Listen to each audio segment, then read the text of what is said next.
ورحمة الله وبركاته.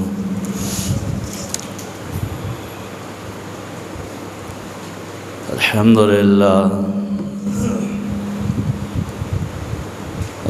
لله رب العالمين، والصلاة والسلام على رسوله محمد وعلى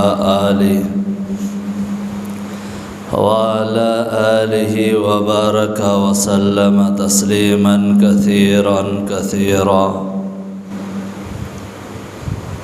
أما بعد، فأعوذ بالله من الشيطان الرجيم. بسم الله الرحمن الرحيم. قل إن كنتم تحبون الله فاتبعوني يحببكم الله ويغفر لكم ذنوبكم والله غفور رحيم. وقال تعالى: كل نفس ذائقة الموت. صدق الله العظيم وصدق رسوله النبي الكريم، ونحن على ذلك لمن الشاهدين والشاكرين. والحمد لله رب العالمين. اللهم صل على محمد وعلى آل محمد كما صليت على إبراهيم وعلى آل إبراهيم إنك حميد مجيد. اللهم بارك على محمد وعلى آل محمد كما باركت على إبراهيم وعلى آل إبراهيم إنك حميد مجيد. قابل قدر حضرات معزز سامعین اکرام، اللہ رب ذوالجلال کا بے انتہا شکر اور احسان ہے کہ اللہ تبارک و تعالی نے ہم تمام لوگوں کو ایک عظیم ذات مقدس میں پیدا فرمایا. اس ذات مقدس میں پیدا ہونے کے خاطر تمام انبیاء علی نبینا علیہم الصلاۃ و تسلیم نے اللہ تبارک و تعالیٰ کے پاس گڑ گڑا کر دعائیں مانگا کرتے تھے. صلاۃ و سلام کے مستحق میرا اور آپ کے آقا جناب محمد رسول اللہ صلی اللہ تعالیٰ علیہ وسلم ہیں، کیونکہ ہم تمام لوگوں کو اہدنا الصراط المستقیم کی طرف رہنمائی فرمائی ہے. حضرات، گزشتہ 3 یا 4 ماہ سے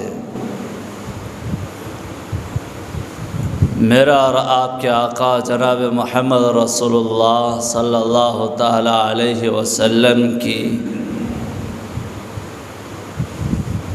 حیات پاکیزہ، سیرت طیبہ مختصر طور پر سماعت فرماتے ہوئے آ رہے ہیں.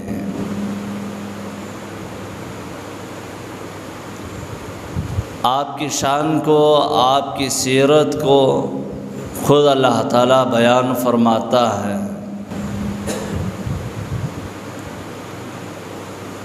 اور جس بندے نے آپ صلی اللہ علیہ وسلم پر ایک مرتبہ درود شریف پڑھتا ہے،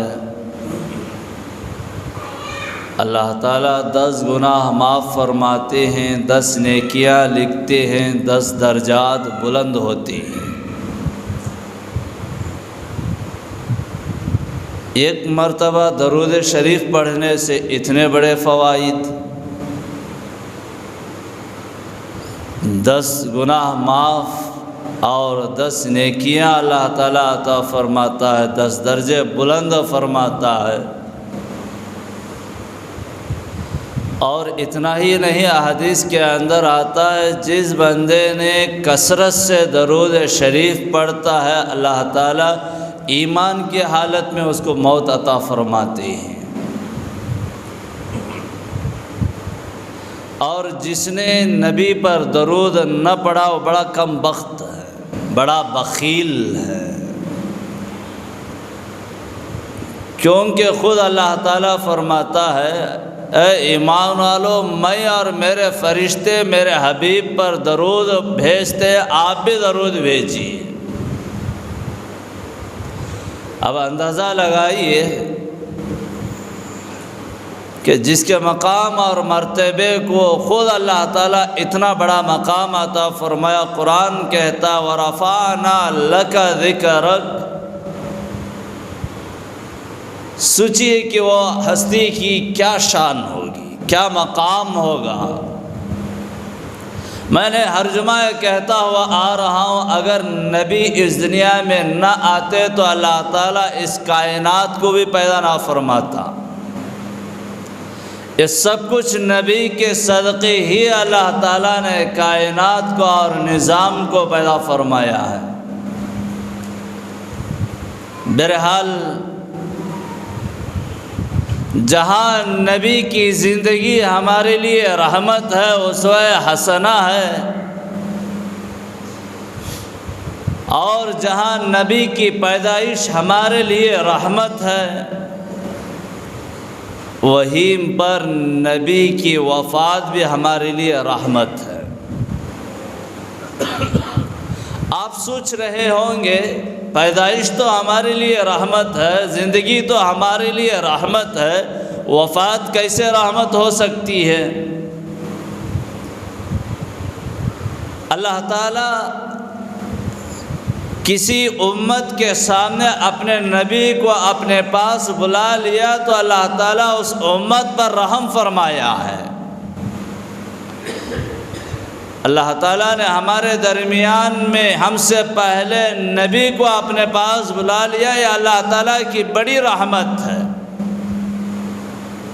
کیونکہ بعض مرتبہ اللہ تعالیٰ ایسا کرتا ہے کہ نبی کے سامنے امت کو غارت کر دیتا ہے۔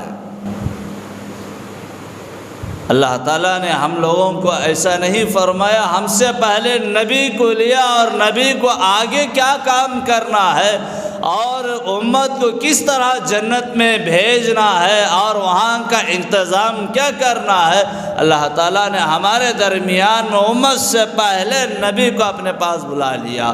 اس سے اندازہ لگتا ہے کہ نبی کی وفات بھی ہمارے لیے رحمت کا خزانہ ہے۔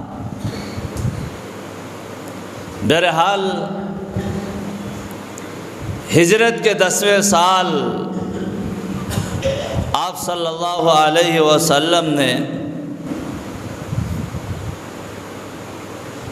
حج فرمایا، جس کو حجۃ الوداع کے نام سے جانتے ہیں، اور وہاں پر آخری ایک خطبہ ارشاد فرمایا، اور کم و بیش 1,24,000 حضرات صحابہ یا 1,00,000 حضرات صحابہ اکرام کا مجمع تھا۔ اللہ کے نبی علیہ الصلاۃ والتسلیم نے اللہ تعالیٰ کی حمد بیان کی اور وہاں پر چند نصیحتیں فرمائی۔ پہلی نصیحت یہ تھی کہ نماز کو قائم کرو، نماز میری آنکھوں کی ٹھنڈک ہے۔ نبی صلی اللہ علیہ وسلم نے یہ وصیت اور نصیحت فرما رہے ہیں۔ دوسری نصیحت یہ تھی مسلمانوں کی جان و مال کی حفاظت کرنا، کسی کی عزت میں فرق نہ آنے دینا۔ سوچیے کہ کیسی قیمتی باتیں ہیں اللہ کے نبی نے آپ کے آخری حج میں اور حضرات صحابہ اکرام کو جمع کر کے بیان فرما رہے ہیں۔ کسی کے مسلمان کی جان و مال کی اور اس کی عزت میں فرق نہ آنے دینا۔ اب ذرا غور و فکر کیجئے، ذرا سوچئے کہ آج ہم مسلمانوں کی جان و مال کی حفاظت کرنے کے بجائے ہم ان کو کیا سبق دے رہے ہیں؟ ان کی عزت کی حفاظت کرنے کے بجائے ہم لوگوں کو ان کے ساتھ کیا کھلواڑ کر رہے ہیں؟ حالانکہ ہم نبی صلی اللہ علیہ وسلم کی امتی ہے اور اشرف المخلوقات کہا اور تمام امتوں کے سردار کہا، لیکن مسلمان خون کا پیاسا بنا ہوا ہے، مسلمان کے اندر دشمنی ہے، اور مسلمان کی عزتوں کو نکال رہا ہے، پھر کامیابی کے قدم ہم آگے کیسے ڈال سکتے ہیں؟ یہاں نبی صلی اللہ علیہ وسلم نے باقاعدہ ہم لوگوں کے نصیحت فرما رہے ہیں کہ ایک مسلمان کی مال کی بھی حفاظت کی جائے، جان کی بھی حفاظت کی جائے اور اس کی عزت کی بھی حفاظت کی جائے۔ آج ہم اس پر عمل کرنے کے بجائے اس کے خلاف کر رہے ہیں۔ اس وقت جو دشمن تھے اس سے بھی آگے آج ہم نکل پڑے ہیں۔ مسلمان جیسا بھی ہو، جو بھی ہو، کلمہ پڑھا ہوا ایک انسان، ایک بندہ اللہ تعالیٰ کا ہے، ہم ہر طرح سے اس کی عزت کرنا ہماری شان ہے۔ اور اکثر لوگ کسی کے عیب کو نکال کر لوگوں کے سامنے اس کی بے عزتی کرتے ہیں۔ جن عیبوں کو اللہ تعالیٰ خود پردہ ڈالا ہو، میں نے آج سے 2 جمعہ پہلے نبی صلی اللہ علیہ وسلم کا ان دعاؤں کا صدقہ اللہ تعالیٰ نے ہم لوگوں کو کیا کیا انعامات سے مال کیا، ان باتوں کو رکھا تھا کہ اللہ تعالیٰ نے نبی صلی اللہ علیہ وسلم کے دعاؤں کا صدقہ آج بندہ گناہ بھی کر رہا ہے، پردہ ڈال رہا ہے، اس کے عیوب کو، اس کے عیبوں کو باہر ظاہر نہیں کر رہا ہے۔ آج ایک بندے کو کیا اختیار ہوتا ہے کہ ایک مسلمان تو دور کی بات، غیر کے عیب بھی ہم باہر ڈالنے کی اجازت نہیں ہے۔ ہم مسلمان کے عیوب کو نکالا اور اس کے عیبوں کو نکالا اور اس کو نکال کر باہر چرچے میں رکھتے ہیں اور باہر اس کا عزت کا کھلواڑا کر رہے ہیں، تو نہیں محترم بزرگار دوستو، اگر کسی کے اندر یہ عمل ہے، باز آئے، توبہ اور استغفار کرے۔ آج ہم کسی کے عیوب پر پردہ ڈالیں گے، کل قیامت کے دن اللہ تعالی ہمارے عیبوں پر پردہ ڈالتا ہے۔ بہرحال پھر اس کے بعد نبی صلی اللہ علیہ وسلم نے اور ایک وصیت فرمائی، آپس میں مسلمانوں میں خون ریزی نہ کرنا۔ اب بھائی سگے بھائی ہے، حالات دیکھیے، اخبارات اٹھائیے، یہ جان لینا غیروں سے بھی رشتہ دار جو ہوتے ہیں، معمولی سے جائیداد پر اور مال پر بھائی کا، بہن بھائی کو، ماں باپ کو ایک دوسرے کے قتل کی سازش میں ہم پڑے ہوئے ہوتے ہیں۔ یہ مسلمانوں کی شان نہیں اور اللہ تعالیٰ اس کو ہرگز معاف نہیں فرماتا ہے۔ پھر اس کے بعد اللہ کے نبی علیہ الصلاۃ والتسلیم نے ارشاد فرمایا، مرد اپنے بیویوں پر ظلم نہ کرے اور ان کے حقوق کا پورے طور پر خیال رکھا جائے۔ اب اس عمل سے بھی ہم پیچھے ہیں، اس سے بھی ہم آج جو ہے بگڑے ہوئے ہیں۔ بیویوں پر ظلم کرنا، زیادتیاں کرنا اور ان کے حق کو ضائع کرنا، یہ بھی اللہ تعالیٰ کو پسند نہیں ہے۔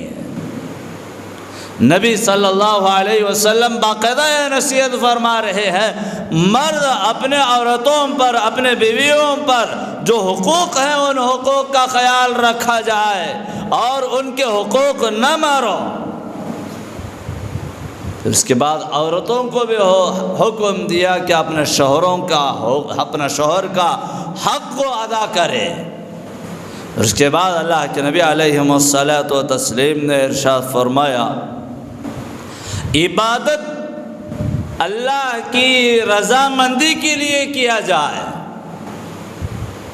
عبادت جو ہو رہی ہو یہ اللہ کو راضی کرنے کے لیے عبادت کرنا ہے. نماز پڑھ رہے ہیں اللہ کو راضی کرنا ہے, روزہ رکھے اللہ کو راضی کرنا ہے, زکوٰۃ دے رہے ہیں اللہ کو راضی کرنا ہے, حج ادا کر رہے ہیں اللہ کو راضی کرنا ہے.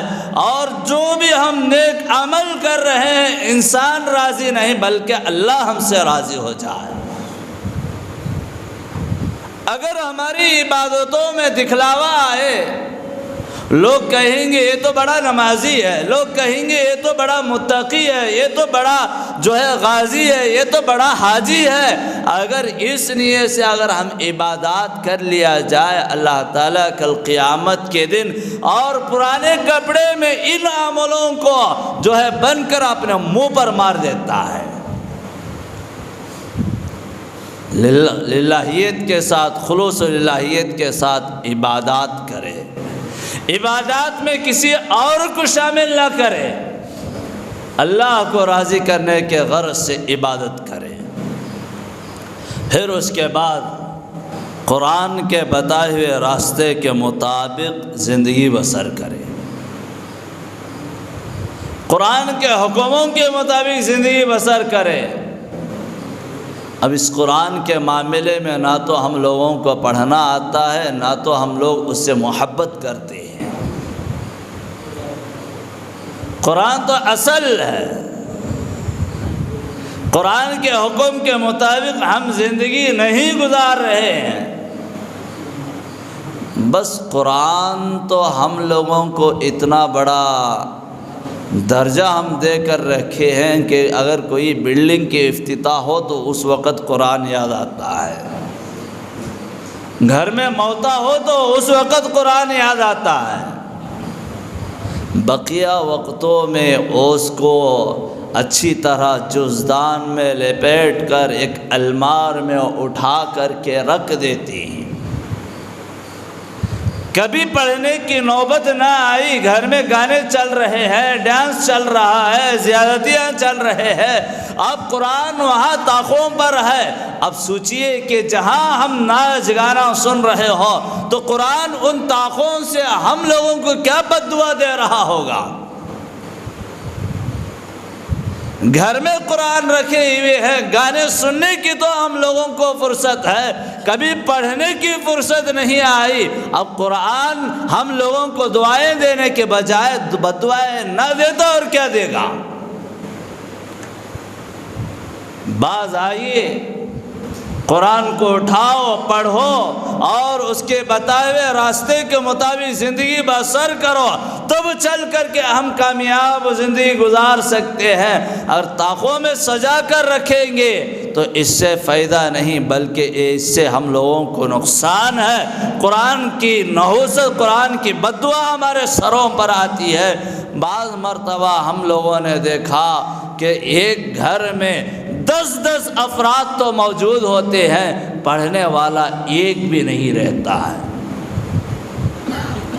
ایک بھی گھر کے اندر پڑھنے والا نہیں. اب اس قرآن کو رکھ کر نہ تو اٹھائے, نہ تو پاک کیا, نہ تو سینے سے لگائے اور جزدان میں پھیٹی میں بند کر کے رکھے. اب وہ قرآن کے ورق اور پیپر جو ہوتے ہیں وہ زنگ لگنے کے قریب ہو جاتے ہیں. اب یہ بچوں کو علم تک نہیں ہوگا کہ اب اس کو کیا کیا جائے. فوراً یاد آتی ہے مسجد, یاد آتی ہے. اب اس کو بڑے فخر سے لا کر کے مسجد میں رکھ دیا. اب سمجھتے ہیں کہ میں نے مسجد کو قرآن دے دیا. نہیں محترم بزرگ اور دوستو, غلط ہے. آج میں نے ایک حدیث پڑھا کہ قیامت کے قریب قرآن صرف نام رہ جائے گا لیکن کسی کے دلوں میں, کسی کے گھروں میں, کسی کی زندگیوں میں نہیں رہے گا. ہم دیکھیے بس قرآن تو ہے لیکن اس کو لے کر چلنے والا کوئی نہیں ہے. قیامت کے قریب اسلام نام رہے گا لیکن اس کے رسم چلیں گے. یہی حال ہے. قرآن کو پڑھو، اپنے بچوں کو پڑھاؤ، قرآن کے بتائے ہوئے راستے کے مطابق زندگی بسر کرو، تب چل کر ہم کامیاب زندگی گزار سکتے ہیں. اگر قرآن ہمارے گھروں میں سالوں سال ہم بند کر رکھ دیں گے، ہر ہمیشہ قرآن ہم لوگوں کو بد دعا کرتا رہے گا. اس کے بعد اللہ کے نبی علیہ الصلاۃ والتسلیم نے حضرات صحابہ کرام سے فرمایا جو دین میں لے کر آیا تھا ان تمام باتوں کو آپ تک پہنچا دیا. اب عرفات میں جتنے لوگ ہیں اور آنے والے لوگوں تک ان باتوں کا پہنچانا آپ پر ضروری ہے. حضرات صحابہ کرام رضوان اللہ تعالی علیہم اجمعین نے اس خطبے میں اللہ کے نبی کے ان باتوں کو سنا. اللہ کے نبی علیہ الصلاۃ والتسلیم حج سے واپس ہوئے، راستے ہی میں اللہ کے نبی کی طبیعت ناساز ہو جاتی ہے، بخار اور سر میں درد چڑھ جاتا ہے. کتابوں کے اندر یہ بات ملتی ہے. ہم لوگوں کی ایک بات ہے کہ آخری چہارشنبے کو نبی صلی اللہ علیہ وسلم کو سر میں درد ہوا نہیں، بلکہ وہ دن تھا، ہفتہ تھا. ہم اس بہانے آخری چہارشنبے کو کیا ہی کر رہے تھے.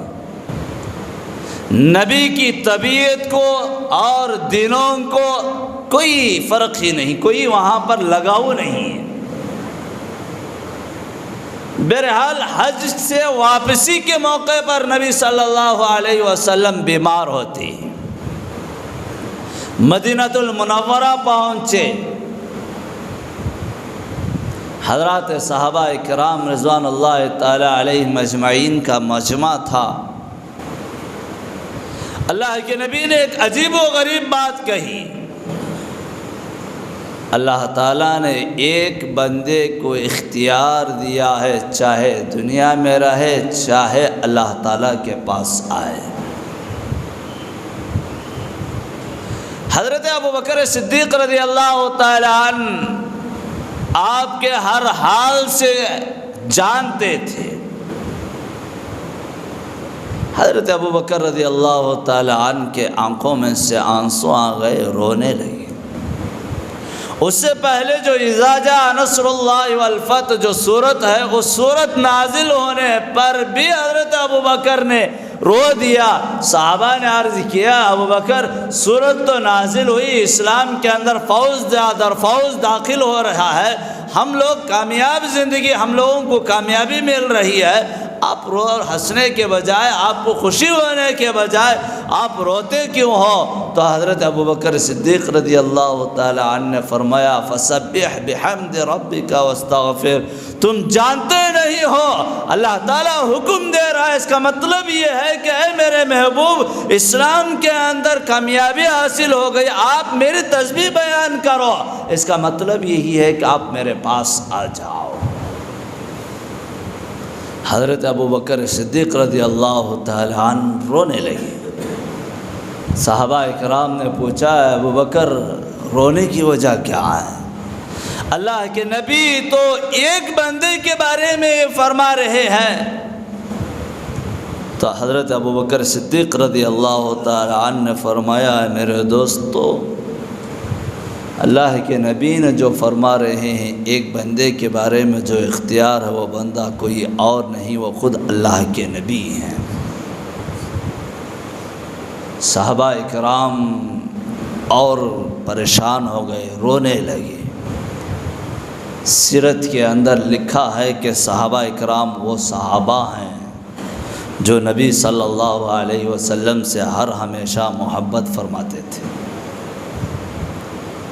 ایک کھجور کا تنکا جس کو اللہ کے نبی نے سہارا لے کر خطبہ ارشاد فرماتے تھے، جب ممبر تیار ہو گیا اللہ کے نبی نے ممبر پر بیٹھ گئے، اس سے رونے کی آوازیں آئیں. اللہ کے نبی نے اس کو اپنے سینے سے لگایا اور حال دریافت کیا۔ اس نے کہا آج تک میں آپ کے ساتھ تھا، آپ کی زندگی میں ہی میں جدا ہو گیا، اس لیے میں رو رہا ہوں۔ ایک کھجور کا تنا اتنا رو رہا ہے نبی کی سے جدا ہونے کی وجہ سے۔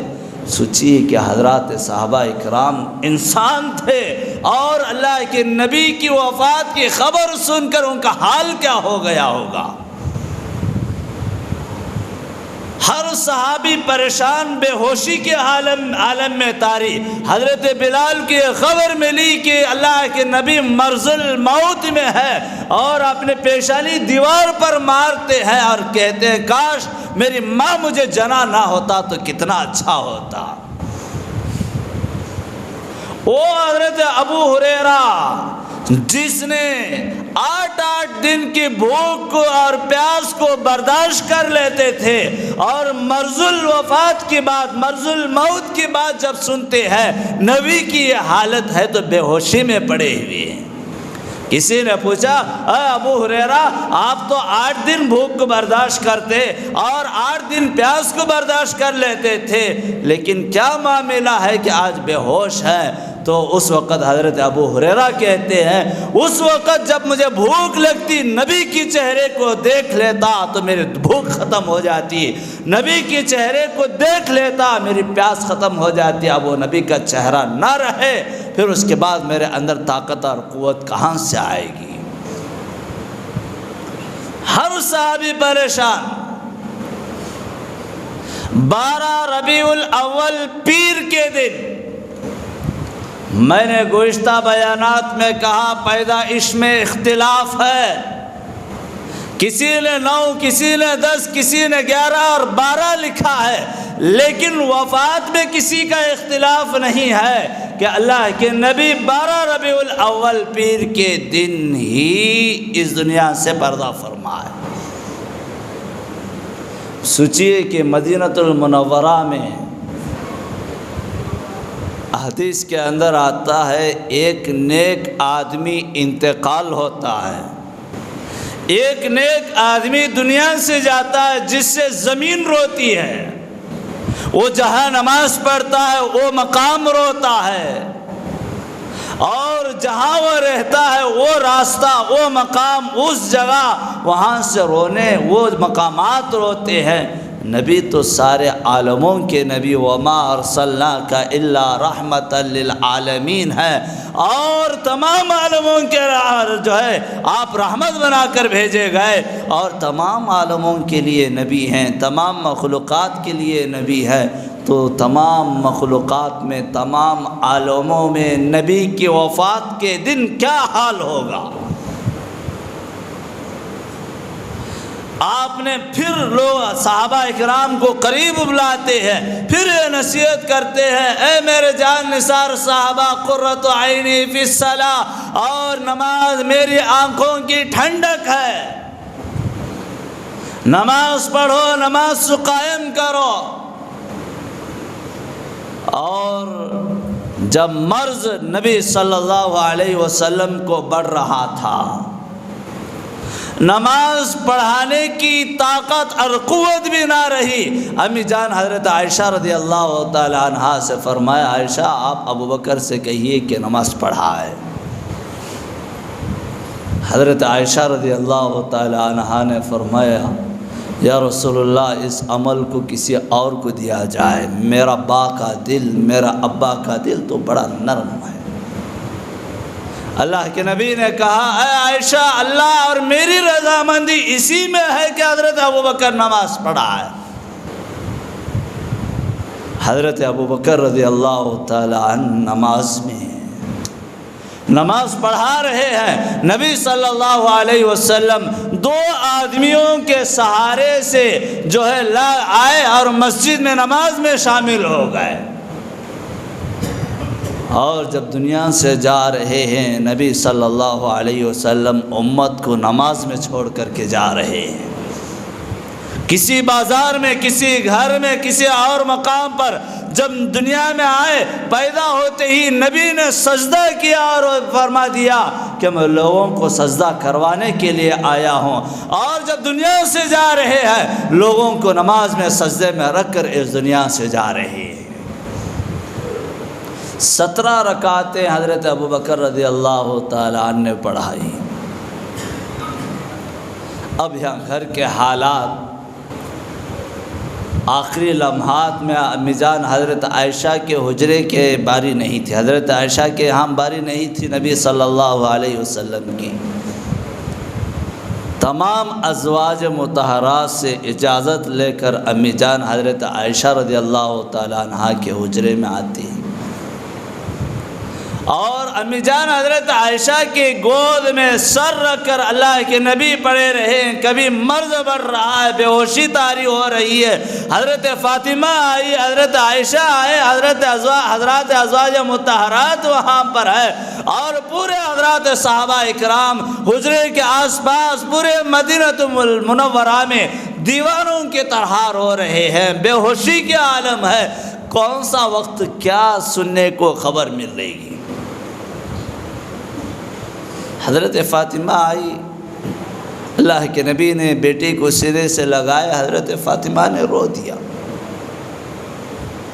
اللہ کے نبی نے کچھ کہا ہے، میری بیٹی میں اس دنیا سے جا رہا ہوں، اور میرے جانے کے بعد صبر پر رہنا، صبر کو اختیار کرنا، اور جو ہے اللہ کے حکموں کے مطابق زندگی بسر کرنا۔ امی حضرت فاطمہ رونے لگی۔ پھر اللہ کے نبی نے کچھ کان میں کہا، مسکرا دیا۔ کسی نے پوچھا، آپ نے تو پہلی مرتبہ رو دیا، پھر آپ نے مسکرا دیا، کیا معاملہ ہے؟ تو اس وقت حضرت فاطمہ نے کہا، نبی نے کہا کہ ان قریب تو بھی میرے پاس آ جائے گی، اس لیے مجھے ہنسی آ گئی، مسکرانا آ گیا۔ ابھی گھر کے اندر حالات بدل رہے ہیں۔ امی جان حضرت عائشہ صدیقہ رضی اللہ تعالیٰ عنہ سے کہا، عائشہ ٹھنڈا پانی لے آؤ۔ حضرت عائشہ سوچنے لگی کہ نبی نے اس ٹھنڈا پانی نوش تو فرمائیں گے، پئیں گے، لیکن ٹھنڈا پانی کا پیالہ تو منگوایا، سامنے رکھ لیا، اور نبی نے اور اپنے ہاتھ کو اس لوٹے میں، اس پیالے میں ڈال کر جو پانی ہاتھ کو لگا ہوا تھا اپنے منہ پر چھینٹے مارنے لگے۔ پورے لوگ پریشان ہو گئے، کیا حال ہے، کس وجہ سے عمل کر رہے ہیں؟ امی جان حضرت عائشہ نے فرمایا، اے میرے سرتاج یا رسول اللہ، آپ یہ عمل یہ کیا کر رہے ہیں؟ نبی صلی اللہ علیہ وسلم نے فرمایا، عائشہ کیا کروں، موت بہت سخت چیز ہے، موت بڑی گھبراہٹ والی شے ہے۔ سوچئے کہ موت کی سختی نبی پر آ رہی ہو۔ بنو اسرائیل کے 2 نبیوں نے اللہ تعالیٰ سے دعا مانگی، اللہ ہم لوگوں کی اجازت دے کہ ایک قبر سے مردے کو زندہ کرے اور اس کو اٹھا کر ہم سے کچھ سوال کرے۔ قبرستان گئے 2 نبیوں نے، اللہ کے حکم سے مردہ زندہ ہوتا ہے۔ نبیوں نے پوچھا، آپ کی قبر کیسی ہے؟ وہ اٹھنے والے مردے نے کہا، تم تو میری قبر کے بارے میں سوال کر رہے ہو، پہلے تو یہ سوال کرے کہ موت کی سختی کیا ہے۔ تو اس مردے نے کہا، میرے انتقال ہو کر 1000 سال گزر گئے، میرے پیر کے ناخن سے ابھی تک وہ موت کا کڑواپن نہیں گیا۔ سوچئے کہ موت کیسی تلخی ہے، موت کیسا کڑواپن ہے۔ لاکھوں سال گزر جائیں گے لیکن موت کا مزہ اور تلخی زبان سے، جسم سے نہیں جائے گی۔ اب یہاں پر امی جان حضرت عائشہ رضی اللہ تعالی عنہا، حضرت فاطمہ رضی اللہ تعالی عنہا، ازواج مطہرات ساری امت کے مائیں وہاں پر ہیں۔ دروازے پر دستک ہوئی، حضرت فاطمہ نے سن رہی ہے، دروازے پر سے آواز آئی، اندر آنے کی اجازت ہے؟ حضرت فاطمہ نے کہا، کون کس کو اب اندر آنے کی اجازت چاہ رہا ہے؟ کہیں قریہ والا تو نہیں ہے؟ غصے میں آ گئے نبی صلی اللہ علیہ وسلم، ذرا ہوش میں آئے اور فرمایا ہے بیٹی فاطمہ یہ تیرا باپ کا مقام ہے، عزرائیل دروازے پر اجازت پوچھ رہا ہے، اندر آنے دو۔ جب اندر آنے کی اجازت ہوئی، السلام علیکم کہا عزرائیل نے، اللہ کے نبی نے فرمایا عزرائیل سب سے پہلے جو سلام کر رہا ہے وہ مجھے ہی سلام کر رہا ہے۔ اور حضرت عزرائیل نے کہا یا رسول اللہ، اللہ کا حکم ہے کہ میں آپ کی روح مبارک کو نکالوں۔ جبرائیل امین علیہ الصلاۃ و تسلیم وہیں پر تھے۔ اللہ کے نبی نے پوچھا بھائی جبرائیل کیا کہتے ہو؟ تو حضرت جبرائیل نے عرض کیا رسول اللہ، اللہ آپ کا دیدار کا مشتاق ہے، اللہ آپ کا دیدار کا مشتاق ہے۔ تو اللہ کے نبی نے کہا پھر تو جبرائیل اللہ سے پوچھ کر آؤ کہ میرے جانے کے بعد اللہ تعالیٰ میری امت کا کیا کرے گا؟ کون سے حال میں جہاں اسرائیل آ گیا ہو، مرض الموت میں، مرض میں مبتلا ہے، آخری لمحات ہے، وہاں پر اللہ کے نبی کہتے ہیں، اللہ کے جبرائیل سے کہہ رہے ہیں جاؤ کہ اللہ سے پوچھ کر آؤ کہ میرے امت کا کیا حل کرے گا۔ حضرت جبرائیل نے عرض کیا یا رسول اللہ، اللہ آپ کی امت کا ساتھ دے گا، یہی دعاؤں کا نتیجہ ہے، یہی نبی کی یاد کا نتیجہ ہے۔ آج ہم بندر خنزیر سور نہیں بنے ہیں۔ اگر ان نبی کی دعاؤں کا نتیجہ نہ ہوتا، آج ہمارے بدعملیوں کے بدلے اللہ تعالیٰ کیسے کیسے ہم لوگوں کے شکلیں بنا دیا ہوتا۔ اس کے بعد حضرت عائشہ سے فرمایا عائشہ مسواک لاؤ۔ حضرت عائشہ رضی اللہ تعالیٰ عنہ مسواک لاتے ہیں اور حکم دیتے ہیں عائشہ چبا کر دو۔ حضرت عائشہ مسواک چباتی ہیں، پھر اس کے بعد اس مسواک کو لے کر اپنے منہ میں کرتے ہیں۔ آنے والے قیامت تک کے دشمنوں کو بتا دیا کہ میں عائشہ سے محبت کرتا ہوں، جس نے عائشہ کو گالی دی اور اس نے مجھے گالی دی، کیونکہ میرے آخری لمحات میں دنیا سے میں جا رہا ہوں، عائشہ کا لعاب لے کر کے جا رہا ہوں۔ عائشہ کا مقام اور مرتبہ ہے۔ اسرائیل نے عرض کیا یا رسول اللہ حکم ہو تو میں اپنا کام مکمل کروں۔ اللہ کے نبی نے اجازت دے دیا، جان نکالنا، روح کو نکالنا شروع کیا، گڑووں تک پہنچتے ہیں۔ اللہ کے نبی کہتے ہیں کہ اسرائیل تکلیف ہو رہی ہے۔ حضرت اسرائیل نے بھی رو دیا رسول اللہ میں آپ کو کیسے تکلیف پہنچا سکتا ہوں؟ کاش اللہ نے مجھے پیدا ہی بنایا ہی نہ ہوتا تو کتنا اچھا ہوتا۔ آج یہ نوبت نہ آتی کہ آپ کی روح کو مجھے نکالنے کا۔ یہ فرشتہ آج تک کسی کے گھر پر نہیں رویا ہے،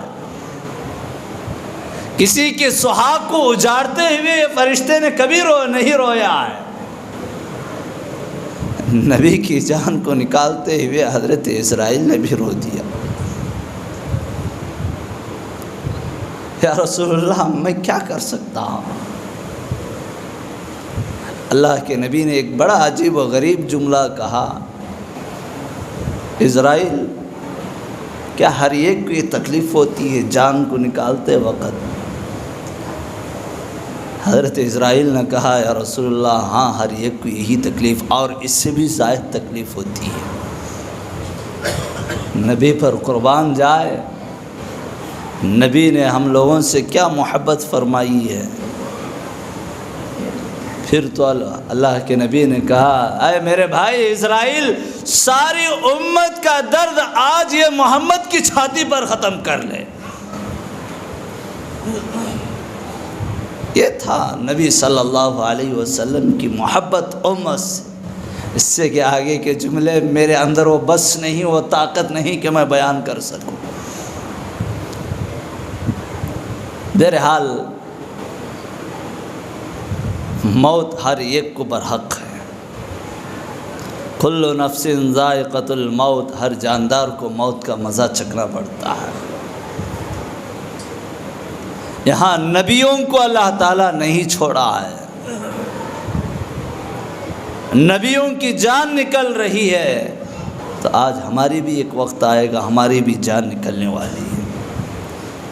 بہرحال وہ مدینۃ المنورہ میں اس دن حضرات صحابہ کرام کا رونا، حضرت عمر ننگی تلوار لے کر کے کھڑے ہو گئے۔ کسی نے کہا کہ نبی کی انتقال ہو گیا، کوئی کہے گا میں اس کے سر کو قلم کر دوں گا، قتل کر دوں گا۔ صحابی نے اپنے دونوں آنکھوں کو نکال کر کے پھینک دیا۔ کسی نے پوچھا تو نے خامخواہ اندھا بن گیا، تو نے اپنے آپ کو عیبدار بنا لیا؟ تو صحابہ رسول کہتے ہیں جو آنکھ نبی کو نہ دیکھا اس آنکھ کی ضرورت کیا؟ ہر ایک کی تڑپ الگ الگ تھی۔ انشاءاللہ آئندہ جمعہ پر بتاؤں گا۔ بہرحال نبی کی موت کے وقت بھی ہم لوگوں کو یاد کیا۔ نبی کی وفات بھی ہمارے لیے رحمت کا خزانہ ہے۔ ہم لوگوں کو چاہیے کہ اس نبی سے محبت کرے۔ آج سماج کے اندر، معاشرے کے اندر دیکھے کہ نبی نے ہم لوگوں سے یہ محبت کی، اب اپنے چہروں پر ہاتھ رکھ کے سوچئے کہ ہم لوگ نبی سے کیا محبت کر رہے ہیں۔ کھلا نہیں کہوں گا، کھلی بات کہتا میں خود لوگوں میں برا ہوتا ہوں۔ ایک مرتبہ چہرے پر ہاتھ رکھیے اور سوچئے کہ نبی کی محبت وہ تھی، آج ہماری محبت کیا ہے۔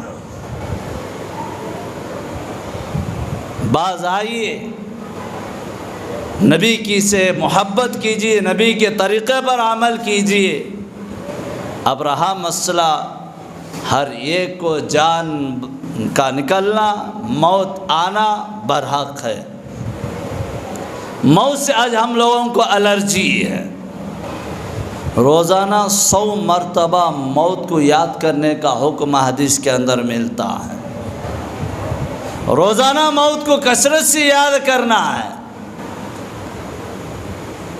اب یہ موت جب آتی ہے تو ہم لوگوں کو چاہیے کہ 2 طرح کا ہے، ایک ایمان والی، ایک بے ایمان والی۔ اگر ایمان والی موت چاہ رہے ہیں اللہ اور اس کے رسول کی مرضی کے مطابق زندگی بسر کرے، اور ایمان والی موت نہیں چاہیے تو پھر اس کے بعد اپنی من مانی زندگی ہے۔ دونوں راستے ہیں۔ موت کی کڑواپن، موت کی گھبراہٹ، موت جب جان نکالنے کے لیے عزرائیل آتا ہے، سمندر پلا دو پیاس نہیں بجھتی ہے۔